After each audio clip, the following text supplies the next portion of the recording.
మన ప్రభువును రక్షకుడైన యేసుక్రీస్తు అతి శ్రేష్టమైన నామంలో అనుదిన దైవ కృపా కార్యక్రమం ద్వారా ఈ దినం దేవుని యొక్క మాటలు వింటున్న దేవుని ప్రియులైన మీ అందరికీ హృదయపూర్వక వందనాలు తెలియపరుస్తూ ఉన్నాం. ఈ దినం ఈ మాటలు వింటున్న మిమ్మల్ని నా దేవుడు దీవించి ఆశీర్వదించునుగాక. లూకాసు వార్త 9వ అధ్యాయం 51వ వాక్యంలో యేసయ్య యెరూషలేము వెళ్ళడానికి మనస్సు స్థిరపరుచుకున్నాడు అని ఈ వాక్య భాగంలో రాయబడి ఉంది. ప్రియ దేవుని బిడ్డలారా, యెరూషలేము వెళ్ళడానికి యేసయ్య మనస్సును ఎందుకు స్థిరపరుచుకున్నాడు, స్థిరపరుచుకోవాల్సిన అవసరం ఏముంది అని మనం ఆలోచన చేస్తే యేసయ్యకు ఎన్నో ఆటంకాలు ఎదురయ్యాయి. యెరూషలేం ప్రాంతం వెళ్ళడానికి ఎన్నో నిందలు, అవమానాలు ఎదురవుతూ ఉన్నాయి. శత్రు భయాలు కూడా యేసయ్యకు చుట్టూ ఆవరించి ఉన్నాయి. అయినా యేసయ్య ఆ పోరాటాలను చూసి వెనుదిరిగి చూడకుండా యెరూషలేము వెళ్ళడానికి మనస్సును స్థిరపరుచుకున్నాడు. ప్రియ దేవుని బిడ్డలారా, పౌలు కూడా ఆ రీతిగానే యెరూషలేం ప్రాంతానికి వెళ్ళడానికి తన మనస్సును స్థిరపరుచుకున్నాడు. పౌలు అంటాడు, నేను యెరూషలేములో అవమానపరచబడడానికైనా నిందించబడడానికైనా సిద్ధంగా ఉన్నాను, నా ప్రాణాన్ని బలిగా అర్పించడానికైనా నేను సిద్ధంగా ఉన్నాను అంటూ ఉన్నాడు. ప్రియ దేవుని బిడ్డలారా, మరి పౌలుకు ఉన్న ధైర్యం ఏమిటి అని మనం ఆలోచన చేస్తే పౌలు అంటాడు, నేనెప్పుడు బలహీనుడనో అప్పుడే ఆయన కృప నన్ను బలపరుస్తుంది అంటున్నాడు. Praise the lord. ప్రియ దేవుని బిడ్డలారా, అటువంటి భయంకరమైన పోరాటాల మధ్యలో పౌలు యెరూషలేం ప్రాంతానికి వెళ్ళడానికి ఎందుకు సిద్ధపడ్డాడంటే దేవుని యొక్క కృపను బట్టే. మరి దేవుని కృప శాశ్వతమైంది. ఆయన కృప చివరి శ్వాస వరకు కూడా మనల్ని నడిపిస్తుంది, మనల్ని బలపరుస్తుంది, మనల్ని సేద తీరుస్తుంది, మనల్ని ఆదరిస్తుంది. పర్వతాలు తొలగిపోయినా, మెట్టలు తత్తరిల్లినా, సముద్రాలు ఘోషించిన దేవుని కృప మన ఎడల మాత్రం స్థిరంగా ఉంటుంది. ప్రియ దేవుని బిడ్డలారా, ప్రతి ఒక్కరూ కూడా ఆయన నియమించిన యెరూషలేము ప్రాంతానికి మనమందరము కూడా స్థిరంగా సాగిపోవాలి. అందుకే పౌలు స్థిరమైన కృపను పొందుకున్నాడు. ఆ కృపే పౌలును అన్ని విషయాల్లో అన్ని వేళల్లో బలపరుస్తూ వచ్చింది. బలహీనుడిగా ఉన్నప్పుడు ఆయన కృపే పౌలును బలపరుస్తూ వచ్చింది. ప్రియ దేవుని బిడ్డలారా, పౌలుకు యేసయ్యకు కూడా ఆ దినాల్లో యెరూషలేం ప్రాంతంలో అడుగు పెట్టడానికి ఎన్నో పోరాటాలు ఎదురయ్యాయి.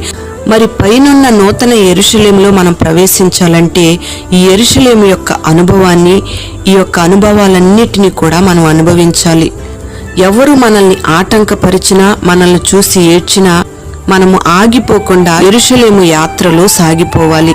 ప్రియ దేవుని బిడ్డలారా, మరి యెరూషలేం ప్రాంతానికి వెళ్లే విషయంలో పౌలుకు కలిగిన దర్శనాన్ని నెరవేర్చడానికే సాగిపోయాడు గాని ఏమాత్రం ఆగిపోలేదు. ఎన్ని ఆటంకాలు ఎదురైనా తన మనస్సును స్థిరపరుచుకొని యెరూషలేము యాత్రలో కొనసాగించబడ్డాడు.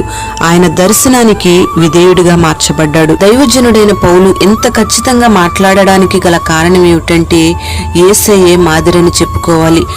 యేసయ్య జీవితంలో జరిగినట్లుగానే పౌలు జీవితంలో కూడా జరిగింది. యెరూషలేముకు మనం వెళ్ళాలంటే మన మనస్సులో అస్థిరమైన అనుభవాలు ఉండకూడదు, స్థిరమైన అనుభవాలు మనలో ఉండాలి. యెరూషలేము యాత్రలో ఎన్నో కఠినమైన శ్రమలు ఎదురవుతూ ఉంటాయి. ఆ శ్రమలలోనే మన మనస్సులు మనం స్థిరపరుచుకొని ఆ యాత్రలో కొనసాగించబడితేనే దేవుని యొక్క నిత్య మహిమను మనం అనుభవించగలుగుతాం. మరి ఆ శ్రమలన్నిటినీ కూడా సహించి భరించే అనుభవం మన యొక్క జీవితంలో ఉండాలి.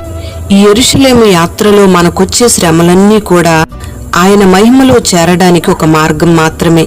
ప్రియ దేవుని బిడ్డలారా, మనం శ్రమను అనుభవిస్తున్నప్పుడు ఆ శ్రమల ద్వారా మనలోంచి మహిమ బయటకు వస్తుంది. అంటే శ్రమ మహిమను కంటుంది అని మనం చెప్పుకోవచ్చు. శ్రమల వలన రెట్టింపు మహిమను మనం పొందబోతూ ఉన్నాం. పరిశుద్ధ గ్రంథంలో ఒక తల్లి ప్రయాసతో కుమారుని కంది.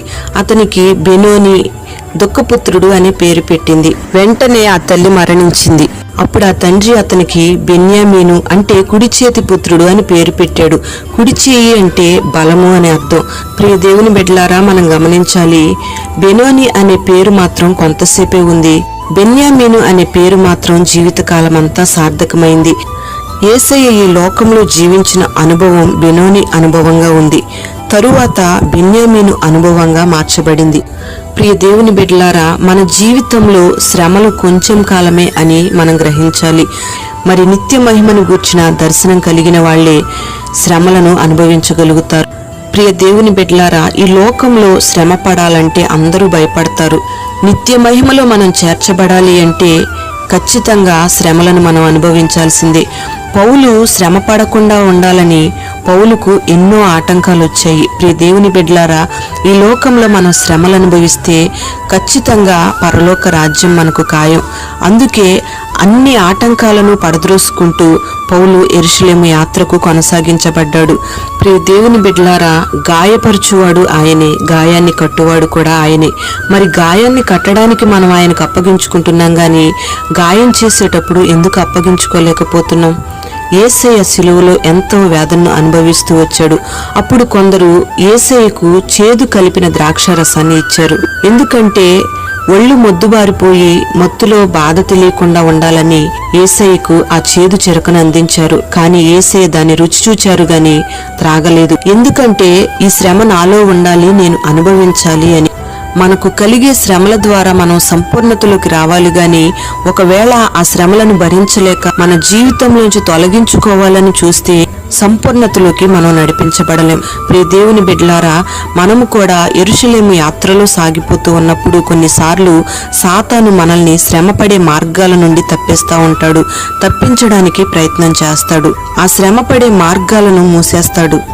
అందుకే యేసయ్యను పేతురు అంటాడు, శ్రమపడుట నీకు దూరమవును గాక అని. అప్పుడు వెంటనే యేసయ్య, సాతానా వెనుకకు పో అని అన్నాడు.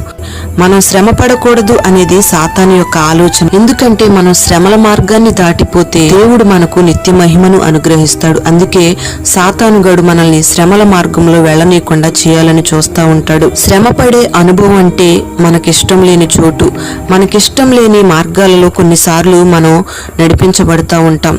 నిందలు, అవమానాలు, దూషించబడడం, హింసించబడడం ఇవన్నీ కూడా శ్రమకు సాదృశ్యంగా కనబడుతూ ఉన్నాయి.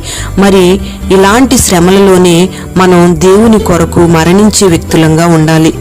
ప్రియ దేవుని బిడ్డలారా, నూతన యెరూషలేములో మనం అడుగు పెట్టాలి, ఆయన మహిమతో యుగయుగాలు జీవించాలి అంటే ఈ లోక యాత్రలో మనం ఉండగానే యెరూషలేము యాత్ర యొక్క అనుభవాలలో మనం నడిపించబడాలి. యేసయ్య, పౌలు నడిపించబడిన రీతిగా శ్రమలన్నిటిని కూడా యెరూషలేము యాత్రలో మనం సహించి భరించి దేవుని కొరకు నిలబడినట్లయితే దేవుని యొక్క మహిమ రాజ్యంలో మనం ప్రవేశిస్తాం. మరి అట్టి కృపను, శ్రమలను సహించే మనస్సును దేవుడు మనకు దయచేయునుగాక. పరిశుద్ధుడైన తండ్రి, ప్రేమ కలిగిన దేవానికి స్తోత్రం చెల్లిస్తూ ఉన్నాం.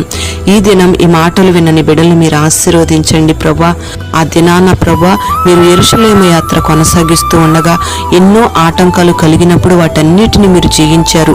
ఆ రీతిగానే ప్రభా మా జీవితంలో నిత్య మహిమలో మేము ప్రవేశించడానికి ఈ లోకంలో యెరూషలేము యాత్ర యొక్క అనుభవాలన్నిటిని, ఆ శ్రమలన్నిటిని మేము కూడా ఎదిరించి జయించడానికి, వాటిని భరించడానికి మీరు మా కృప దయచేసి మహిమ మీరు పొందుకొనమని వేడుకుంటున్నాం ప్రభా. శ్రమలను చూసి ఆగిపోకుండగా శ్రమలన్నిటినీ సహించి జయించే ఆ కృపను మీరు దయచేయండి. బలహీనతలలో, శ్రమలలో నీ కృపను మెండుగా ప్రతి ఒక్కరికి మీరు అనుగ్రహించి మహిమ మీరు పొందుకొనమని యేసు నామములో అడుగుచున్నాము తండ్రి. ఆమేన్.